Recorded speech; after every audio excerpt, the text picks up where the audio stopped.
I'm pleased to rise today on the Legislative Assembly Environment and Planning Committee and their inquiry into the employers and contractors who refuse to pay their subcontractors for completed works. And I'm actually really pleased now that I've actually joined this committee, Deputy Speaker, and we will next be doing an inquiry into building into regional Victoria, which I look forward to having my input on that. But today I want to talk about this inquiry that's been tabled, and the premise of the inquiry is to figure out why subcontractors don't get paid, and it's quoted quite a few times within the report that in the construction sector it is very much a pyramid type system and everything filters down from the top. So when we talk about employers and contractors who refuse to pay their subcontractors, we also need to probably look at one of the biggest builders in the state at the moment, that is state government. And I think if we're going to have inquiries like this, the state government needs to lead by example. And no more than that at the moment is the VSBA. Now the VSBA at the moment isn't really playing fair with builders. Now I have built many schools in my lifetime, and we had a claim process that used to work quite effectively, which was basically I was the builder, the architect was there, I would do a claim and you'd have it all set out in different sections of the build, and you would claim a percentage of that works completed. The architect with the superintendent, he would come on site, he would assess your claim. And yes, there was always a bit of argy-bargy and a bit of robust debate. He would say, well, you've overclaimed here, and I would say, well, but I've underclaimed over here. And you generally came to an agreement. The architect would sign that off, it would go back to the department, I would get paid, and my subcontractors would get paid.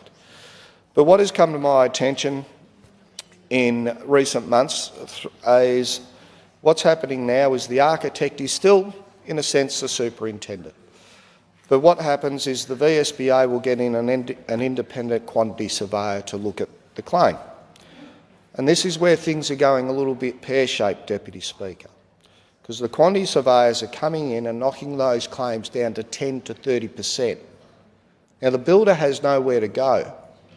So when we're talking the pyramid structure, government is at the top of the pyramid.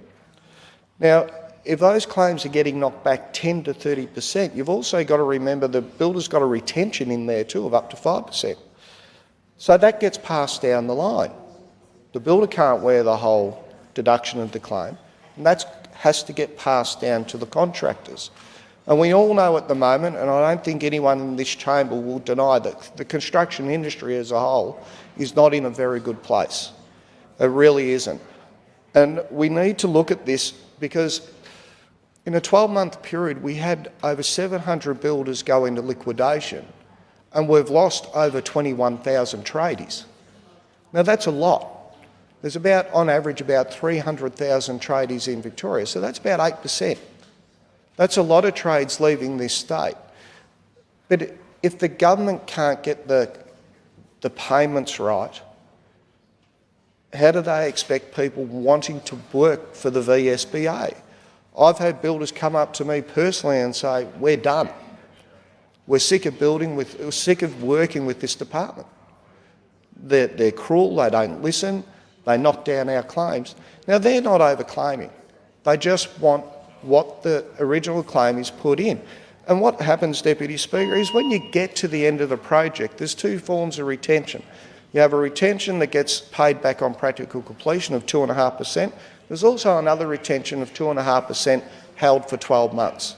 So the builder can't run away.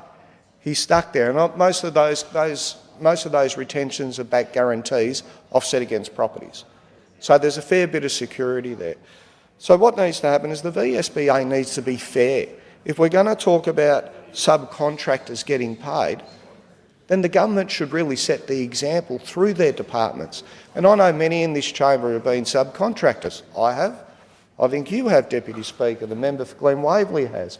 A lot of us have been in that situation where you have felt that pain of not getting paid the appropriate amount of money. So I think when we have these inquiries, let's lead from the front and let's have the VSBA set the standard.